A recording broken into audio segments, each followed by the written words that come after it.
Monsieur Enzo Morel, pour la Fondation de la France Libre.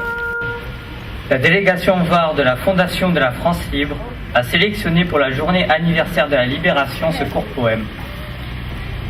Il aborde un tabou d'après-guerre qui a révolté cet écrivain, défenseur de liberté et épris de justice, inspiré d'une scène vécue par le poète. Paul Éluard, 1895-1952, a écrit sous l'occupation de nombreux poèmes pour la seule finalité de nuire à l'occupant, pour retrouver la liberté d'expression, pour couvrir le murmure de la bête, pour que les vivants triomphent, pour que la honte disparaisse. Ce poème répondit à sa vive colère lorsqu'il vit devant un coiffeur de la rue de Grenelle à Paris une magnifique chevelure féminine gisant sur le pavé. Il revoit ce qu'il qualifiera ces idiotes lamentables tremblant de peur sous les rires de la foule. La plupart n'avaient pas vendu la France et n'avaient souvent rien vendu du tout. Elles ne firent de morale à personne. Il déplore que les bandits à face d'apôtres, les hauts responsables de la collaboration de l'État français, Pétain, Laval, Darnan, Déa, Doriot, Luchière et consorts ont fui l'arrivée des armées alliées et de la France combattante.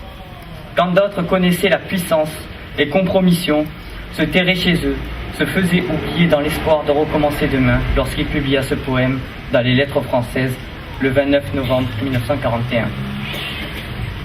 Il n'est jamais facile d'évoquer ces moments de vengeance, de déchaînement exacerbé, où la femme est un bouc émissaire, l'exutoire d'une révolte et d'une violence contenue qui se libérèrent dans certains villages et villes de France.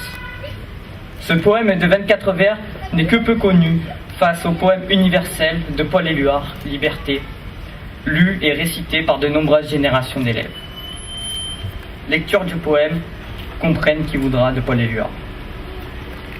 Comprenne qui voudra, moi mon remords ce fut la malheureuse qui resta sur le pavé, la victime raisonnable à la robe déchirée, au regard d'enfant perdu, découronné, défiguré, celle qui ressemble aux morts, qui sont morts pour être aimés, une fille faite pour un bouquet et couverte du noir crachat des ténèbres, une fille galante, comme une aurore de 1er mai, la plus aimable bête, souillée et qui n'a pas compris qu'elle est souillée, une bête prise au piège des amateurs de beauté.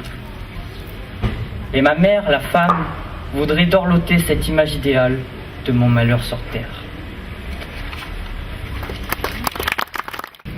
Colonel Baldé Louis-René, comité du souvenir français de Toulon et délégué de l'amicale du 3e RTA, accompagné de monsieur Enzo Morel.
Bye.